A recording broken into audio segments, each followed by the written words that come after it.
Le chalet au bord du lac était aussi paisible que dans mes souvenirs. Caché parmi des pins imposants et surplombant des eaux scintillantes, il offrait un refuge loin des tracas de la vie quotidienne. Lorsque Marie, la cousine de mon mari, âgée de 70 ans, m'avait invitée à y passer un week-end, je n'avais pas hésité une seconde. Elle avait toujours été une figure intrigante dans la famille. Un mélange de sagesse et de mystère. Cette invitation inattendue avait piqué ma curiosité, même si je n'avais pas anticipé ce qui m'attendait.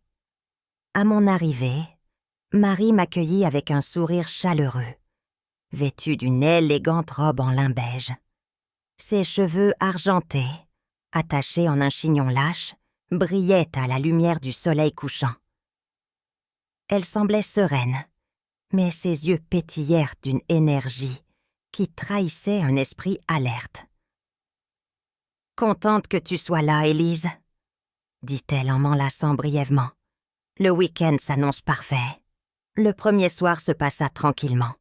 Nous avons dîné sur la terrasse en bois, où la brise du lac portait l'odeur des pins. Marie me parla de sa jeunesse, des nombreux étés passés dans ce chalet et de ses projets récents de rénover cette maison de famille. Malgré les récits chaleureux, je sentais quelque chose d'autre dans son attitude, une tension subtile que je n'arrivais pas à nommer. C'est après le dîner, alors que nous étions assises au salon avec une tasse de thé, que Marie brisa le silence. « J'ai une confession à te faire, » commença-t-elle, sa voix douce mais ferme. Je levai les yeux, intriguée. Elle jouait avec le bord de sa tasse, une lueur d'incertitude traversant son regard. « Ce week-end, je voulais passer du temps seule avec toi pour une raison particulière, » continua-t-elle. « Il y a des choses que je ressens depuis un moment, et je ne pouvais plus les ignorer. » Mon cœur accéléra légèrement. Je posai ma tasse, cherchant à décrypter ces mots. Marie se redressa dans son fauteuil, croisant les mains sur ses genoux, comme si elle s'apprêtait à dévoiler un secret lourd de sens. L'atmosphère dans la pièce s'était épaissie. Le craquement occasionnel des bûches dans la cheminée, amplifiant le silence entre ces mots. « Élise, tu es probablement la seule personne dans la famille qui a toujours eu une écoute sincère, sans jugement. Je t'admire pour cela, mais je me suis aussi souvent demandé si tu te doutais de quelque chose. » Elle marqua une pause, scrutant mon visage. « De quoi parles-tu » demandai-je, ma voix se brisant légèrement sous l'effet d'une appréhension que je ne comprenais pas encore. Elle inspira profondément, posant son regard sur le feu dansant dans l'âtre. « Je vais être franche. Toute ma vie, j'ai porté des masques, avec la famille, avec mes amis, même avec moi-même.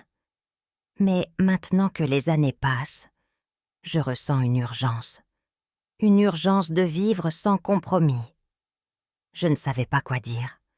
Le ton de sa voix, chargé d'émotions, m'avait figé. Marie était toujours apparue comme une femme forte, indépendante, presque indifférente aux opinions des autres. La voir ainsi vulnérable m'avait désarmée. Elle continua, ses yeux brillants d'une émotion contenue. « J'ai invité plusieurs membres de la famille ici, dans ce chalet, au fil des ans. Mais aucune conversation ne m'a apporté ce que j'espérais. Toi, Élise, toi, tu es différente. Il y a quelque chose en toi qui me fait penser que tu comprendras. » Je fronçai les sourcils, mes mains nerveusement entrelacées sur mes genoux. « Comprendre quoi, Marie ?» Elle se leva et se dirigea lentement vers la grande fenêtre qui donnait sur le lac. La lumière de la lune baignait la pièce, projetant une lueur argentée sur ses traits. Sa silhouette semblait soudain plus fragile, comme si cette confession pesait trop lourd. « Je ressens quelque chose pour toi, Élise, » déclara-t-elle finalement, sa voix presque inaudible. « Quelque chose que je ne peux plus ignorer.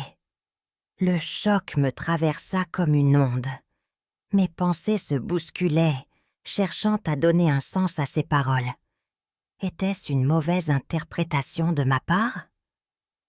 Mais son regard, lorsqu'elle se retourna vers moi, dissipa tout doute.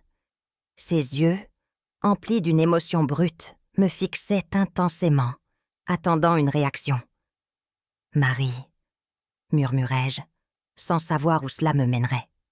Elle s'avança lentement vers moi, chaque pas résonnant comme une décision prise avec soin. Lorsqu'elle s'arrêta devant moi, elle tendit une main hésitante et la posa doucement sur la mienne. Le contact, bien que léger, envoya une vague de chaleur à travers mon corps. « Je sais que c'est inattendu, peut-être même incompréhensible, » dit-elle, ses doigts se resserrant légèrement autour des miens. « Mais c'est vrai. Ce n'est pas un caprice ou une erreur. Ce sentiment, je l'ai porté en silence trop longtemps. » Mon cœur battait à un rythme frénétique. Les mots me manquaient. La logique me dictait de m'éloigner, de briser ce moment avant qu'il ne devienne irréversible. Mais une autre part de moi, une part plus profonde et inexplicable, m'empêchait de bouger. « Marie, c'est beaucoup à absorber, » dis-je enfin, ma voix tremblante. Elle hocha la tête, un sourire triste effleurant ses lèvres. « Je sais. Je ne te demande pas une réponse immédiate. Je voulais juste que tu le saches. Que tu saches que ces sentiments existent. » La pièce retomba dans un silence chargé. Ses mains quittèrent ses miennes, et elle recula d'un pas, me laissant l'espace nécessaire pour assimiler ce qu'elle venait de révéler. Pourtant, l'espace ne semblait pas suffisant. Ces mots flottaient dans l'air, s'insinuant dans chaque recoin de mon esprit. « Peut-être que j'aurais dû me taire, » murmura-t-elle après un long moment. Mais je ne pouvais pas continuer à faire semblant. Pas avec toi. Je me levai, luttant contre le flot d'émotions qui menaçait de m'envahir. « Marie, je ne sais pas quoi dire. » Elle me regarda, et cette fois, il n'y avait plus de masque. Juste une honnêteté pure et désarmante. « Dis-moi seulement que tu ne me détestes pas pour avoir partagé cela. » Un éclat de douleur traversa son regard, et cette vision brisa quelque chose en moi. Je posai une main hésitante sur son bras, cherchant les mots qui pourraient apaiser ce moment. Mais avant que je ne puisse parler, elle fit un pas en arrière. « Tu as besoin de temps, » dit-elle doucement. « Je vais monter me coucher. » « Bonne nuit, Élise. » Je restai là, plantée au milieu du salon, regardant sa silhouette disparaître dans l'escalier. Le silence qui suivit était assourdissant. Je m'assis lentement, mon esprit tournoyant entre confusion et curiosité. Les flammes dans la cheminée projetaient des ombres mouvantes sur les murs, et chaque crépitement semblait amplifier la tension qui régnait dans la pièce. Cette nuit-là, je ne trouvais pas le sommeil. Les mots de Marie tournaient en boucle dans ma tête, tandis que le lac à l'extérieur continuait de refléter calmement la lumière de la lune, indifférente au tumulte intérieur qui me secouait. Le lendemain matin, je me réveillais dans un état de torpeur, encore troublé par les événements de la veille. Le soleil pénétrait doucement par les rideaux, et le son apaisant des vagues s'écrasant contre le rivage remplissait l'air. Malgré cela, mon esprit refusait de se calmer. Les paroles de Marie me hantaient, m'obligeant à affronter des sentiments que je n'avais jamais envisagés. Lorsque je descendis dans la cuisine, je la trouvais déjà occupée à préparer le petit déjeuner. Elle portait une robe légère et semblait absorbée par ses gestes, mais je pouvais voir la tension dans ses épaules. Elle ne leva pas les yeux lorsque j'entrai. « Bonjour », murmurai-je timidement, incertaine de la manière d'aborder la situation. « Bonjour, Élise », répondit-elle sans se retourner. Sa voix était douce, mais dépourvue de la chaleur habituelle. Je m'approchai du comptoir, hésitant. « Marie, à propos de ce que tu as dit hier soir. » Elle s'interrompit dans son mouvement, posant lentement la spatule qu'elle tenait. Enfin, elle tourna la tête vers moi, son expression neutre, bien que ses yeux trahissent une certaine appréhension. « Tu n'as pas à en parler si tu ne te sens pas prête, » dit-elle calmement. « Je ne veux pas te mettre mal à l'aise. » Mais je savais que je ne pouvais pas laisser ce sujet en suspens. Le silence pesant entre nous ne ferait qu'aggraver la situation. Je pris une profonde inspiration, cherchant à organiser mes pensées. Hier soir, c'était inattendu, avouai-je, mais je ne te déteste pas pour ce que tu ressens. Je suis juste perdue. Elle hocha la tête lentement, un léger sourire triste se dessinant sur ses lèvres. C'est déjà un soulagement de savoir cela. Nous restâmes silencieuses pendant quelques instants, écoutant le sifflement de la bouilloire sur la cuisinière. Finalement, Marie reprit la parole, brisant la tension. « Viens, prenons notre petit déjeuner sur la terrasse, » proposa-t-elle. J'acquiesçai et l'aidai à transporter les assiettes et les tasses dehors. L'air frais du matin et la vue sur le lac étaient presque apaisants, et pour un moment, je me permis de savourer ce calme. Pourtant, chaque geste, chaque mot échangé entre nous semblait chargé de sous-entendus. Après avoir mangé, Marie posa sa tasse et me regarda avec intensité. « Élise, je ne veux pas te presser, mais je veux que tu saches que mes sentiments n'ont rien d'éphémère. Ils sont sincères. » Ces mots résonnèrent en moi, et malgré ma confusion, je ne pouvais ignorer l'honnêteté brute de son regard. Une chaleur étrange s'installa dans ma poitrine, un mélange de trouble et de curiosité. Une part de moi voulait comprendre ce qui se passait réellement. « Je ne sais pas quoi dire, » répondis-je doucement, « mais je veux être honnête avec toi. » Marie sourit légèrement, une lueur d'espoir dans ses yeux. L'honnêteté est tout ce que je demande. Le reste de la journée se déroula dans une étrange harmonie. Nous avons passé du temps à marcher le long du lac, à partager des souvenirs et à parler de sujets plus légers. Mais la tension sous-jacente ne disparaissait jamais complètement. Chaque fois que nos mains se frôlaient ou que nos regards se croisaient, une électricité subtile semblait remplir l'air. Ce soir-là, après le dîner, Marie proposa de regarder les étoiles depuis le ponton. Je suivis, le cœur battant légèrement plus vite que d'habitude. La nuit était claire, et le ciel semblait infini, parsemé d'innombrables étoiles scintillantes. Nous nous assîmes côte à côte, les pieds pendant au-dessus de l'eau. « Les nuits ici sont toujours magiques, » murmura Marie, brisant le silence. « C'est comme si le temps s'arrêtait. » Je hochai la tête, absorbée par la beauté du paysage. Mais mes pensées ne pouvaient pas s'éloigner d'elle, de sa proximité, de cette confession qui flottait encore entre nous. Après un moment, elle tourna son regard vers moi. « Élise, puis-je te poser une question ?»« Bien sûr, » répondis-je, bien que ma voix trahisse mon appréhension. « Quand tu es ici avec moi, loin de tout, qu'est-ce que tu ressens ?»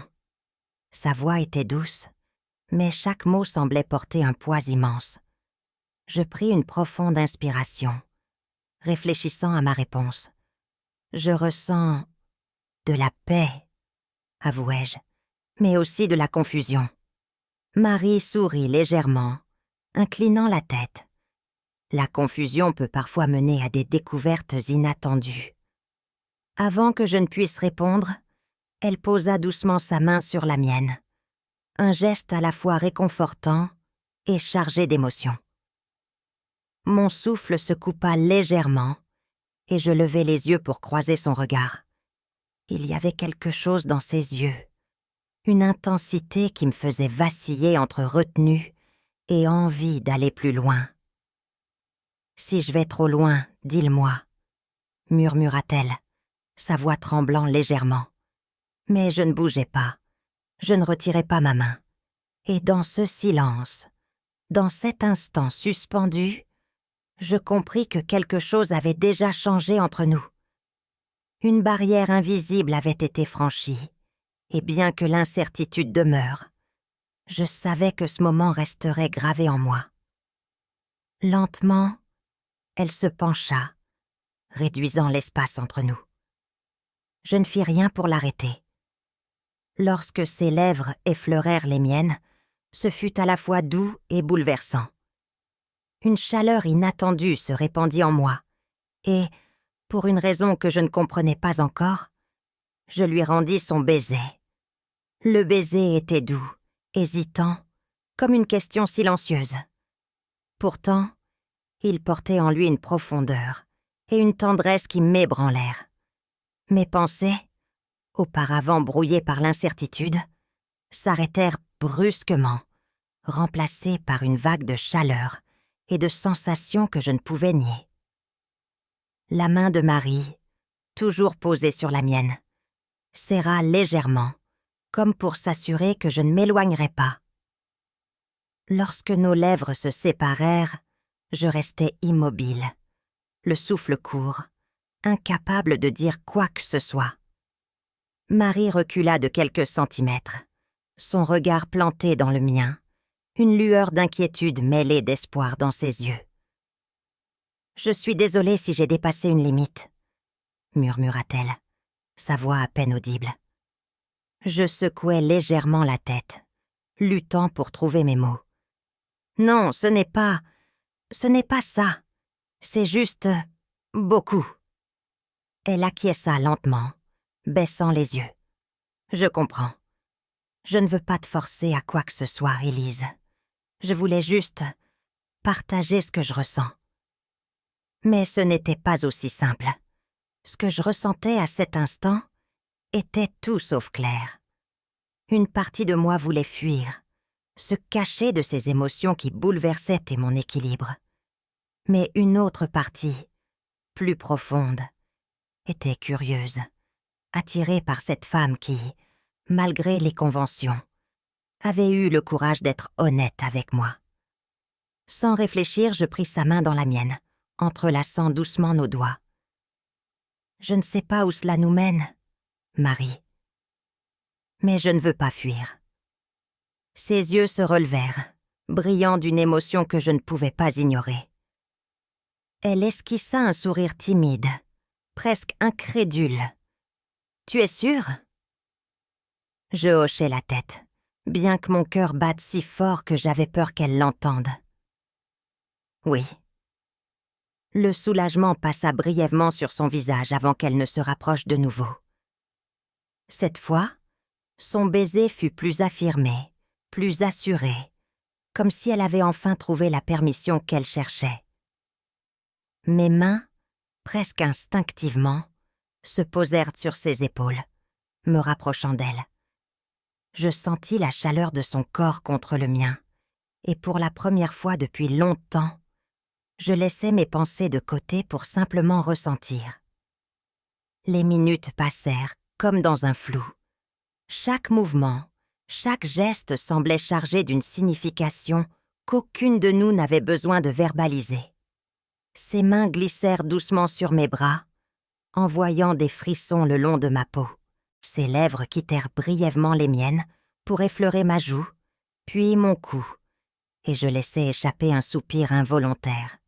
« Élise, » murmura-t-elle, sa voix grave et teintée de désir. « Si tu veux que je m'arrête, dis-le-moi. » Mais je ne pouvais pas répondre. Les mots semblaient inutiles à cet instant. À la place, je me penchai vers elle, comblant une fois de plus l'espace entre nous. Ce simple geste parlait plus fort que n'importe quelle réponse. Je l'embrassai, cette fois avec une intensité nouvelle, m'abandonnant à ce moment. La nuit nous enveloppait, et le lac en contrebas semblait murmurer doucement, comme pour préserver le secret de ce qui se passait sur le ponton. Les étoiles au-dessus de nous scintillaient, témoins silencieux de cet instant que je n'aurais jamais imaginé vivre. Lorsque nous nous séparâmes finalement, le souffle court, je posai mon front contre le sien.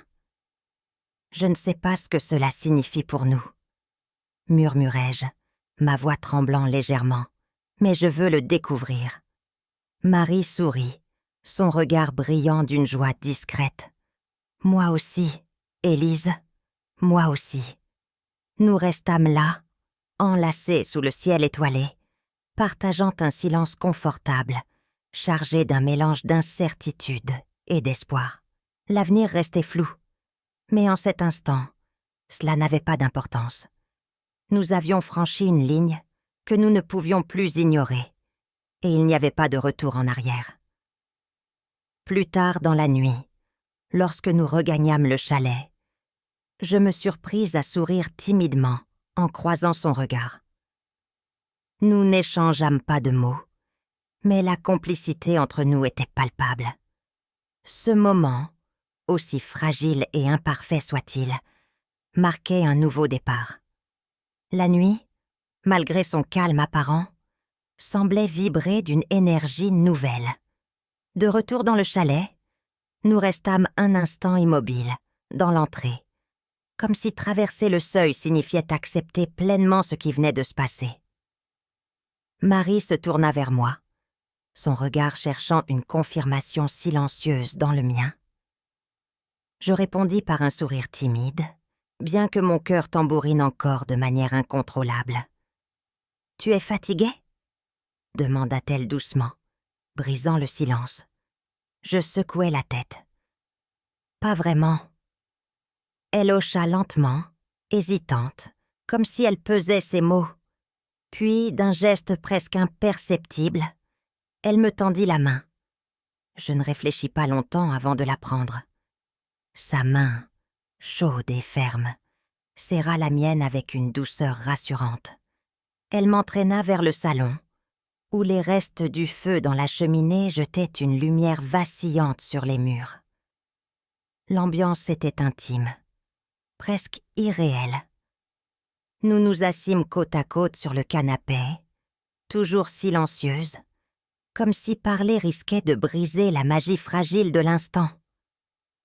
Marie rompit finalement le silence, sa voix à peine un murmure. « Tu peux me dire si tu veux que je m'éloigne, Élise. Je ne veux rien imposer. » Je tournai la tête vers elle, mes yeux rencontrant les siens. Ce que je vis dans son regard, une honnêteté brute, mêlée de vulnérabilité, me bouleversa. Je secouai la tête. « Non, je ne veux pas que tu t'éloignes. » Elle inspira profondément, ses traits se détendant légèrement. « Alors je resterai. » Un sourire discret effleura mes lèvres. Je me rapprochai d'elle, mes doigts effleurant les siens. Ce geste simple, mais significatif, suffit à briser le dernier mur invisible entre nous. Marie leva une main tremblante et caressa doucement ma joue, son pouce traçant un chemin léger sur ma peau. Le geste, empreint de tendresse, me fit frissonner. Avant que je puisse dire quoi que ce soit, ses lèvres trouvèrent en les miennes. Le baiser, cette fois, était plus affirmé, plus sûr, comme si elle acceptait pleinement le moment. Mes mains, presque instinctivement, glissèrent jusqu'à ses épaules, l'attirant un peu plus près. Je pouvais sentir son souffle contre ma peau, la chaleur de son corps contre le mien, et pour la première fois depuis longtemps, je me laissai aller. Le monde extérieur semblait disparaître. Il n'y avait plus que nous deux, enveloppés dans cette bulle de désir et de compréhension. Ses mains descendirent lentement le long de mes bras, éveillant des sensations que je ne savais plus pouvoir ressentir. Mon cœur battait à un rythme effréné, chaque geste, chaque contact alimentant une tension que nous ne cherchions plus à ignorer. Marie se recula légèrement, son front reposant contre le mien. « Élise, es-tu sûre de vouloir continuer ?» Je répondis en silence, réduisant une fois de plus l'espace entre nous. Mon baiser était ma réponse, et elle le comprit. Ses bras m'enlacèrent fermement, et elle me guida doucement, presque avec révérence, alors que nous nous laissions emporter par le moment.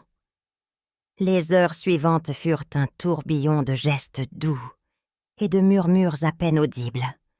Chaque contact, chaque baiser semblait effacer un peu plus les doutes et les peurs qui avaient pesé sur nous. C'était à la fois tendre et intense, une danse délicate entre hésitation et abandon. Les flammes mourantes dans la cheminée furent les seuls témoins de notre intimité, projetant des ombres mouvantes sur les murs, comme pour garder notre secret. Lorsque nous nous retrouvâmes enfin allongés l'une contre l'autre, enveloppés dans une chaleur apaisante, un silence confortable s'installa. Marie caressa doucement mes cheveux, ses doigts traçant des motifs invisibles sur ma peau. « Merci de m'avoir donné cette chance », murmura-t-elle. Je levai les yeux vers elle, un sourire sincère sur mes lèvres. « Merci d'avoir eu le courage de partager tes sentiments. » Nous restâmes ainsi, enlacés, jusqu'à ce que le sommeil nous emporte. Cette nuit, malgré ses complications évidentes, fut l'une des plus sereines de ma vie. Dans les bras de Marie, je me sentis à la fois en sécurité et libre, comme si j'avais enfin trouvé un endroit où je pouvais être moi-même. Le lendemain matin, lorsque les premiers rayons du soleil illuminèrent la pièce, je me réveillai avant elle. Je l'observai un instant, ses traits détendus par le sommeil, et je ressentis une vague d'affection inattendue. Malgré mes appréhensions, je savais que ce moment avait changé quelque chose en moi. Marie ouvrit lentement les yeux, un sourire doux se dessinant sur son visage lorsqu'elle croisa mon regard. « Bonjour », murmura-t-elle. « Bonjour », répondis-je, ma voix emplie d'une tendresse que je ne cherchais pas à cacher. Nous passâmes la matinée dans un mélange de complicité et de silence, comme si aucun mot n'était nécessaire pour exprimer ce que nous ressentions. Pourtant, au fond de moi, je savais que le moment viendrait où nous devrions affronter la réalité de ce qui s'était passé. Mais pour l'instant, je choisis de savourer cet instant, ce rare équilibre entre sérénité et émotion. Alors que nous prenions notre café sur la terrasse, je regardais le lac scintiller sous la lumière du soleil et me surpris à penser que, parfois, les chemins les plus inattendus mènent aux découvertes les plus profondes.